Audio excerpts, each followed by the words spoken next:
Well, good afternoon everyone, and welcome to the April edition of the Max Weber interview. I am delighted to introduce our lecturer this month, Professor Sally Engel-Merry. Professor Merry is the Silver Professor of Anthropology at the New York University and the Faculty Director of the Center for Human Rights and Global Justice at the New York University School of Law. She is also a past president of the American Ethnological Society, and she is an adjunct professor at the Australian National University. Professor Merry is known to all of us for her extraordinarily rich and vivid writing and for being a pioneer of a global perspective in legal research. Her work includes research on legal anthropology, human rights, colonialism, transnationalism, gender, race, the US, Pacific and Asia Pacific regions, forms of governance, audit culture and governmentality. Professor Merry has published over 15 books and 125 articles, including most recently 3 books on indicators. These books are The Quiet Power of Indicators, edited by Professor Merry with Kevin Davis and Benedict Kingsbury, and The World of Indicators, with Richard Rottenberg, Sun-Yoon Park and Joanna Mueller. Her latest book, which we're going to be talking about today, is called The Seductions of Quantification, Measuring Human Rights, Gender Violence and Sex Trafficking.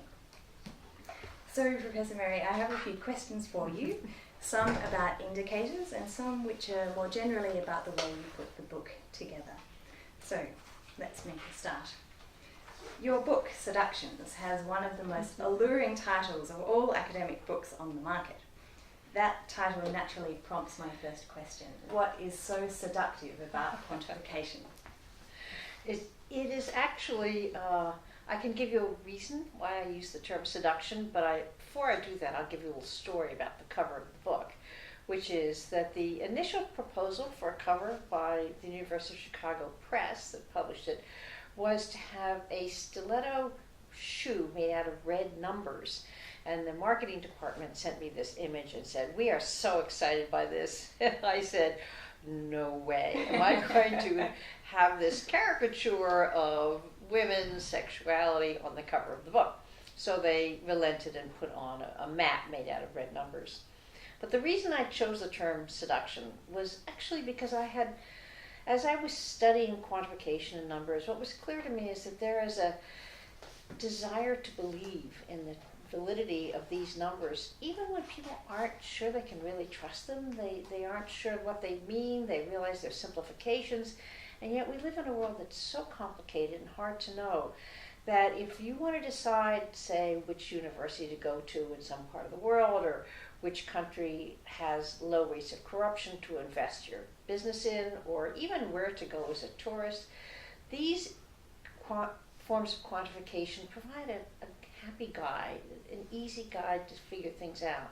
And so it's their very simplicity and ranking that makes the kinds of quantification that I was studying really appealing. And when I talk about forms of quantification, I'm thinking about, in particular, what I call composite indicators. And these are numbers that are made up of a lot of different kinds of data and produce simple ranks. Things like the Freedom in the World ranking system that ranks countries about how free they are, or the Corruption Perception Index, which ranks countries by their corruption levels. Transparency International produces this, the Human Development Index, the World Bank's governance indicators. So these are all indicators that put together a lot of different kinds of data and provide a relatively simple system of ranking and assessment that compare countries, and they may compare other things like schools and universities. But this phenomenon is very widespread in the global arena, but actually the use of quantification as a mode of governance is very widespread in all sorts of domains of social life these days. And it seemed to me it's expanding rapidly, from monitoring and evaluation of NGOs to performance reviews to, the idea of grading students in school is a well-established system of quantification. So I was really interested in how these numbers are being used, particularly in the domain of governance, for decision-making, for legal and judicial decision-making. And it seems to me that this is an expanding arena. Now we feel like we can't govern unless we have numbers. Endlessly, we need more numbers in order to govern. Well, that's an excellent introduction to Seductions, and so we'll draw out some more of those themes through a few more questions. So it seems to me that one of the main things that is being asked of you as you promote the book is the criticism that the book is anti-quantification. It seems to be an impression that's out there. Now, that should worry a lot of us listening to this interview because many EUI researchers, quantitative research methods is the bread and butter approach. And many would argue that important insights are had from quantification, even including in the human rights field, such as measurements of discrimination or human poverty, as you've already mentioned. So what is wrong with quantification? So I have a couple of different ways of answering that question, which many people have asked me because people sort of want me to fix this problem that I have hopefully identified. I began this research as an anthropologist, interested in the kinds of knowledge that can be produced by detailed qualitative ethnographic study, which gives you really intense contextualized understandings of little micro situations. And from that perspective, quantitative data seems to give a much more shallow interpretation. It obviously has the benefit of providing much broader space to make generalizations, but I was really concerned that this kind of broader quantitative knowledge was becoming more prominent and displacing in some ways this kind of qualitative ethnographic micro work, which takes more work to make sense of. You have to read the ethnography, you have to delve into the details, and it doesn't make for as simple decision making as the quantitative data does. That being said, I by no means meant to say that quantitative data is useless by any means. It certainly has a great deal of value. The point I wanted to make is that it isn't the totally objective, rational, non-cultural system that it sometimes claims to be. So my goal was really to look at the cultural dimensions of how this kind of quantitative knowledge is produced. We're sort of used to the idea that you can cheat with statistics, but what I want to talk about was to look at the systemic way that the very act of measuring inevitably requires certain kinds of simplification. It means you have to drop out features of context, of history, and find ways to make different things commensurable. And this is a really challenging problem. The social world is messy and complicated, and so how you extract something from that messy social world to measure it is very difficult. The example that I think makes this most clear is the problem of measuring domestic violence, which is one of the cases I looked at. And in this case, what exactly do you want to count? Do you want to count how many times a person is hit, or do you want to count the different kinds of things that go into the category that we call violence against women, which is now a very large category? And I studied one project by the UN, actually it was the UN Statistical Commission who carried this out and produced guidelines for measuring violence against women. And they ended up with a very simple definition. It asked statistical offices to measure whether a woman had been the victim of physical or sexual violence, as if these are separable, whether it was moderate or severe, what the relationship he had to the perpetrator was, and how frequent the event was in either 12 months or a lifetime. Now, that provides a way to compare across countries, cultures, classes, regions, but it leaves out lots of things about the way a person experiences this violence. And before I did this work, I was studying a domestic violence program in a small town in Hawaii. And when women talked about their experiences of violence, they would always talk about the relationship, the trajectory of the relationship, the emotional pressures, the name calling, the, banging through doors. I mean, all sorts of other dimensions in addition to the physical violence they experienced. And then they would interpret this in terms of ideas about gender, of kinship, of family, kind of male prerogatives of power. And so that whole surrounding social world disappears. And in fact, this mechanism, because it's trying to measure something that is countable, ignores women's experience and fear. The very thing you might want to know disappears from the whole quantification project. So it's not that there's not value to counting, which there certainly is. And in my study of domestic violence programs, the first thing they all did when they got started was count. How frequent is this problem? Because if you want a problem to be visible, you have to count. But I also wanted to point out how much is missed by doing that. How many dimensions of the experience of fear of things that don't get counted. Maybe they're not countable. Maybe we haven't figured out how to count them. Maybe you can't count them at such a broad level. But counting makes some things visible and other things disappear. And that's the politics of counting.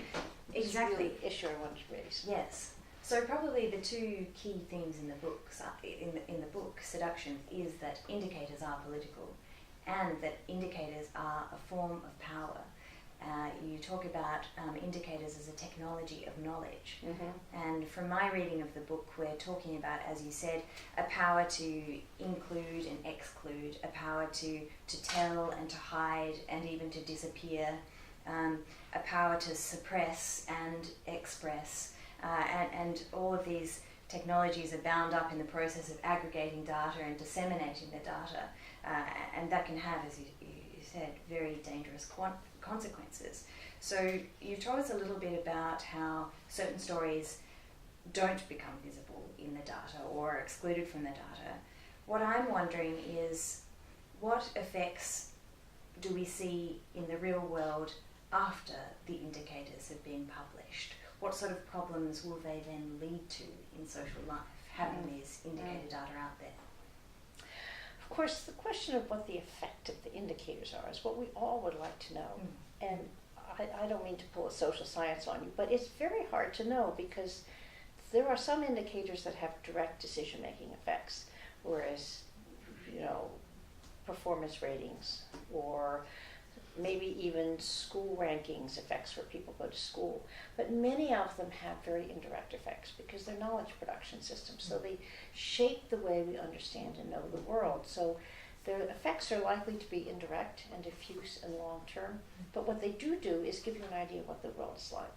So, for example, there was a survey done of domestic violence frequency in Indonesia, which reported that 3% of women experienced domestic violence.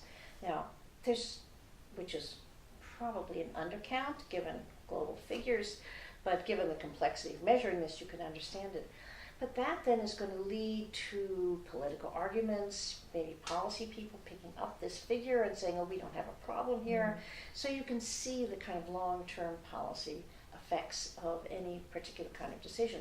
There are other countries where there are 70% or 80% of women say that they've experienced violence, which suggests this is a problem that really needs some kind of intervention.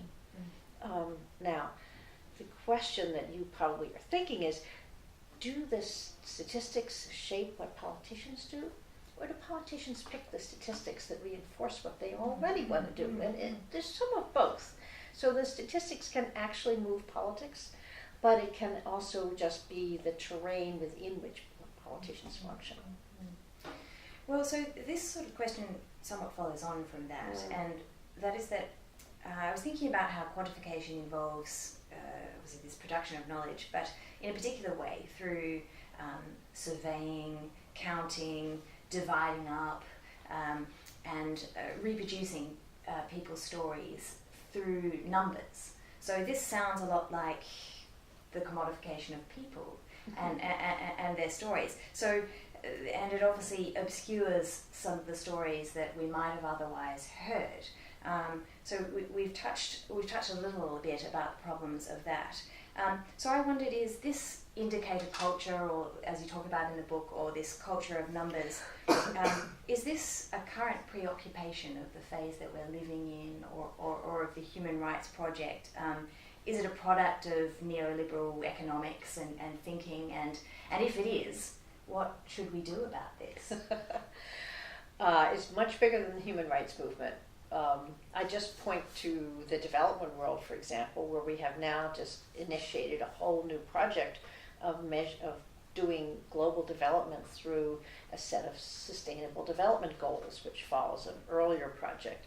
So instead of conceptualizing development in terms of larger social transformations, we now conceptualize in terms of fulfilling these particular goals. So I think we've seen this notion that numbers will give us answers in many, many aspects of society, and a claim that these will give us more objective systemic answers.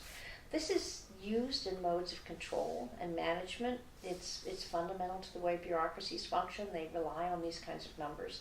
But it's also fundamental to reform movements. I mean, I already mentioned how domestic violence programs will begin by counting the number of victims. If you want to do human rights work and show that there's discrimination, you have to provide numbers about discrimination. So it's not that numbers are inherently about domination and control, because they're also about modes of resistance. And they have this duality to them, and they always have since numbers were first being used by states in the early 19th century to govern. They were also used to identify social problems, public health problems. So my view is that this is a technology that provides knowledge of the world, and it's available to anybody who can harness it. But then the question is, what does it take to harness this technology? And you need the skills to develop this quantitative material, expertise. You need resources to gather data and do the analysis. You generally need some kind of institutional support to establish and disseminate your indicators.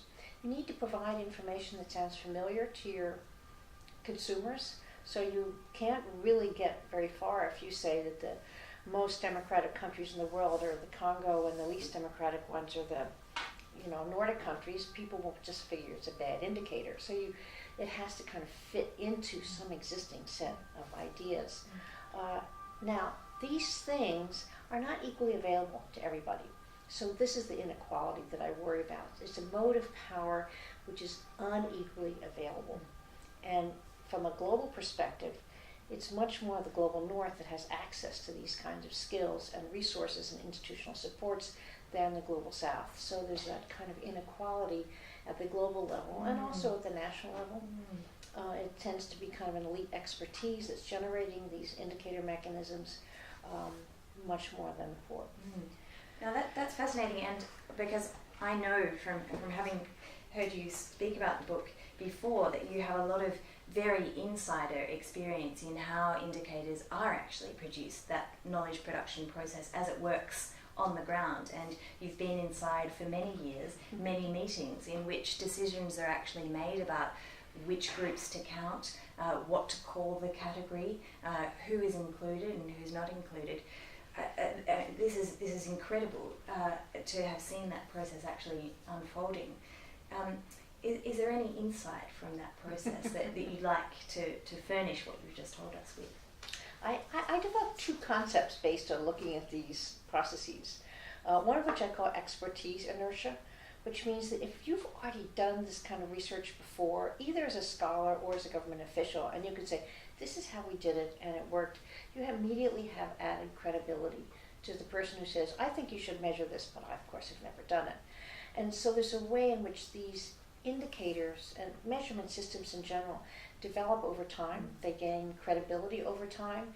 So they tend to develop templates or models that then get replicated. And so there's a way in which the experts shape the way these things go, and their expertise depends in part on having done it already, which means that those who have different perspectives have a hard time challenging it, maybe have a hard time getting their voices into the overarching system. So that expertise inertia does privilege certain actors over others in certain institutions and so on. And you can see this in terms of who's actually not only sitting around the table, but actually who's influencing what gets measured. And the second feature of this, which I think is important, I call data inertia. Once you've measured something, you have a real pressure to continue to measure it the same way so that you can look at change over time. And so you not only have mechanisms of measuring in place, you have categories to measure in place, and you also have the pressure to maintain those categories. So if you go back to the point that data collection is very expensive and requires lots of resources, and if you can get data from existing administrative sources, that's cheaper. If you have to create your new systems, you may want to maintain those over time and not keep changing them. So there's a way that once something gets established, it's harder to contest it, to change it, to turn it in another direction. And I think that's part of where the power lies. So what this means is, again, it's the better resourced institutions, organizations, and countries that have a disproportionate influence in how these things are shaped. And so they are the ones who get to decide what you measure and what gets ignored. It's certainly where the power lies, but I wonder whether it's also where a certain amount of sort of creative destruction also exists, in that these numbers are being produced in abundance but will quickly waste away as they become less relevant and as the data become less flexible and agile, because they're just not reflecting where we've changed to. So there's a lot of sort of waste and overproduction involved with numbers, which seems to be a general reflection of our culture. Over-consuming and sort of eating away at this data and numbers. I mean, clearly there are ways that systems of kind of counting and quantification do become obsolete and new systems come into play. It's probably likely the change happens that way more than actually the system itself gets changed. I've come across a few examples where there's been a major critique of a system that has changed. It doesn't happen that often. One of them has been the shift from measuring development from per capita income to the Human Development Index, which was a major theoretical shift in development thinking, because the Human Development Index measures per capita income plus health plus education. Well, it was literacy and now education. So it was a different conception of what development might mean, which then was interpreted in an indicator, and to some extent the new vision was influential, in part because it has this new indicator behind it. So that kind of big transition can happen. And of course there are many fields that have multiple indicators which are competing with each other. So there is a possibility of transformation in that sense. I think maybe there are 10 indicators of state failure or something like that, and several indicators of the rule of law, not all of which, there was recently an article in Law and Social Inquiry that sort of compared them and how different they are, but there is an underlying similarity. So that's another area where these change, because a successful indicator defines the phenomenon itself. And if you have multiple indicators, there's a little more instability in how the phenomenon is defined than if one comes to prevail. Well, that somewhat leads to my next question, or next set of questions, where I want to turn more to questions of methodology. And so, obviously, the book is not anti-quantification, and we've just talked about a number of successful and transformative potentials for the use of indicators. So it's a bit of a big question, but how can we strike a balance between using quantitative data and using qualitative data?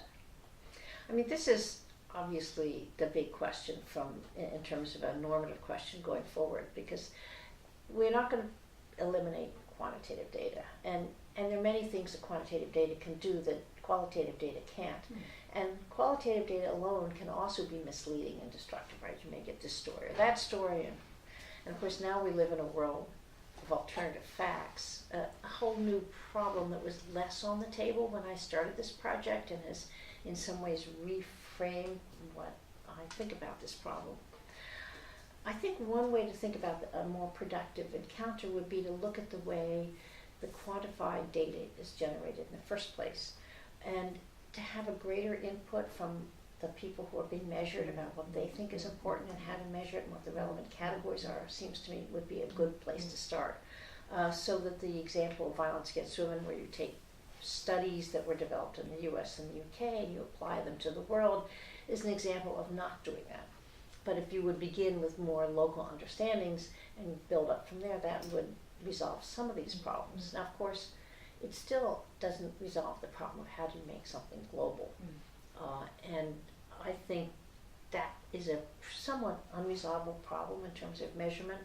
But the other solution is to pair the qualitative analysis with the quantitative, and to do the microethnographies and then put it together with the numbers so that you get both perspectives at once. And I began this project partly because I was concerned about the extent to which quantitative data alone was being considered valid. and the ethnographic insights were just, this is all too complicated and messy, and I think we need to put them back together. You reminded me of a question that I wanted to ask you, because you mentioned there this tension between local situations and contexts and global considerations. And so in the world we live in, local communities are needing to show that they're using the international instruments, a lot of cases, in order to be visible and to get funding or whatever else may be. So there's a need to translate the global and the international to the local level, and for the local then to move back up to the global. And so a lot of your previous work looks at that dynamic between the local and the global in Hawaii and in Fiji. So how does Seductions follow on from that work or connect to that work? Well, it's a very good question, and it sort of began from a concern that wasn't happening in the field of quantification. And that this sort of interaction is very much the idea that I think works to both bring the local to the global and let the local kind of appropriate the global as it seems useful. Once you begin to get these systems of quantification, they are more impervious to that kind of partial appropriation and reappropriation, and they become structures that are harder to intervene in for the local. And I think that was a big concern I had. So one of the things I was really interested in is, when can they be challenged, and how can they be challenged, and are they appropriated, which they are in many cases, but then it's difficult to actually change the terms of the indicator. So just as one example of this, the Millennium Development Goals that predated the Sustainable Development Goals, they lasted from 2000 to 2015, made no reference to indigenous peoples and their concerns and issues. And a group of indigenous peoples got together and decided they wanted to put their indicators into the Millennium Development Goals, the MDGs. And they had a conference in Ottawa, and they came up with their own list of indicators, and they proposed them to the MDG group, and they got nowhere. Not surprisingly, you can't get everybody's issues into these, but it sort of reflected to me how, as these things become centralized and with, again, this kind of expertise inertia, it's harder for local issues to become incorporated into the global. And in many ways, the human rights system has been a model of incorporation, where various groups have mobilized and gotten their issues, which have been incorporated into the human rights system far more readily than into the quantification structure. So a problem that might arise from that is of generalizing people's experience. And you use a wonderful term in the book where you say the buzz of social life is deadened by the sound of the indicators that sort of tends to roar over real life stories. So in the book you encourage what you call a narrative ethnographic approach. So can you tell us a bit how this might remedy the effect of numbers?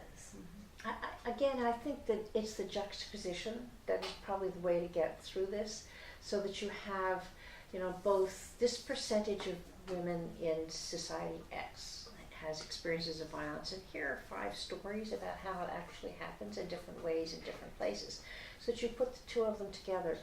Actually, in any good ethnography, you need not only the stories, but also some sense of how common those stories are, which doesn't always happen, but it's really essential. And so ideally you could have both, and that would be actually the strongest kind of material to know something about stories. And the issues about how much context to include and not is always there in any writing. And qualitative writing, as quantitative writing, also has a lot of cultural work going on by an author who decides what to count and what not to count. My argument is it's a little more visible in that case, because you can see that this is the sort of product of telling the story than in an indicator, where that kind of creative authorial work is less visible. Yes, yes. So we need to both tell the story as well as provide the number, but also probably unpack the number. Yes. The way that indicator was reached. What are the sort of ingredients that went into it? Right. Yes. Right. What kind of research? I want to be clear that I'm not opposed to numbers per se, and if you look at social scientists and scientists, they are much more careful than numbers produced for policy audiences about what their methodology is, about what they can say and what they can't say, the gaps. But when you're producing an indicator for the public or for policy decisions, you're working in a very competitive ecology of other indicators. And my view is if you spend too much time talking about why this is only partial data, the limitations, the places where you use dummy variables, where you didn't have any data, where you put it together from bits and pieces, you lose credibility. And you would lose out and people say, oh, this one's not believable, I'll go look at that one. Mm-hmm. So the kind of practices that are fundamental to social science and the hard sciences of peer review and questioning and looking at your methodology is less relevant to this particular domain of quantification. Mm-hmm. So what we should ultimately aim for is a very textured way of seeing the world that both comprises life stories as well as numbers and the processes that we've taken to reach particular points. But so, I mean, where are we at? Are we heading towards a future of more numbers, or are we perhaps, has there been, is there a resistance to numbers anywhere? Are we going to revert more to sort of more storytelling? I mean, this is a huge question, of course. I think there are signs of some resistance to producing data about oneself. I mean, there are these new concerns about privacy, about, you know, being surveyed all the time, people being reluctant to provide this information. On the other hand, we're now in the world of big data, with these enormous amounts of information being generated by our daily lives that are open to being captured and analyzed, and so far largely in terms of our consumer behavior, but potentials of doing it for all sorts of other things are clearly there.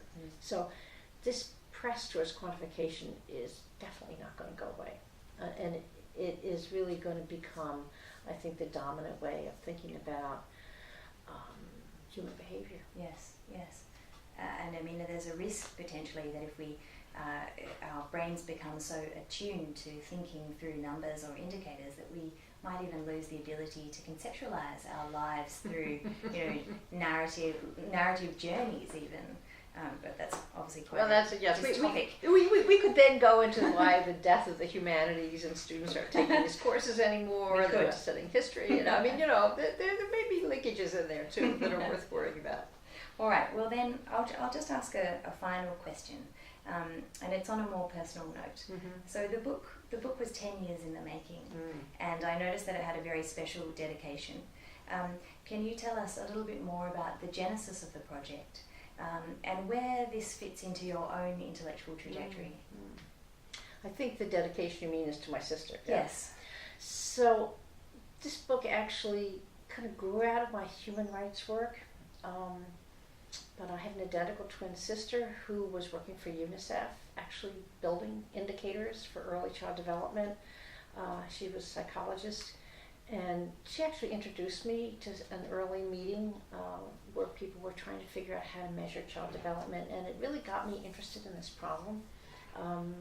But also there was an effort to do human rights indicators, so it came from kind of looking at the UN, but she was very instrumental in getting me involved. And while I was working on the project, she got cancer and she died, but I sort of wanted to honor her work, which was, to my mind, an example of the kind of responsive, participatory use of indicators. Again, from a social science background in psychology, she was much more sensitive to these kinds of issues, and yet she also was working on something called the multiple indicator cluster survey that UNICEF produces in waves where they find ways of measuring early child development, which is what she was interested in. So she was sort of working at this interface, and I kind of wanted to follow that question out, and being interested in watching her work was really important to me in deciding to do this project. Mm-hmm. Well, thank you very much, Sally. That concludes the April edition of the Max Weber interview. I would like to thank you so much, Professor Mary, for joining us here at the EUI today and for generously sharing your ideas and experiences. This interview will be a wonderful resource for our researchers and fellows to listen back to. For now, we very much look forward to your lecture tonight, and everyone will be able to watch both the lecture and the interview online in a couple of days. So, Professor Mary, thank you again very much. You're most welcome. And thank you for being a great interviewer, asking me all these hard questions.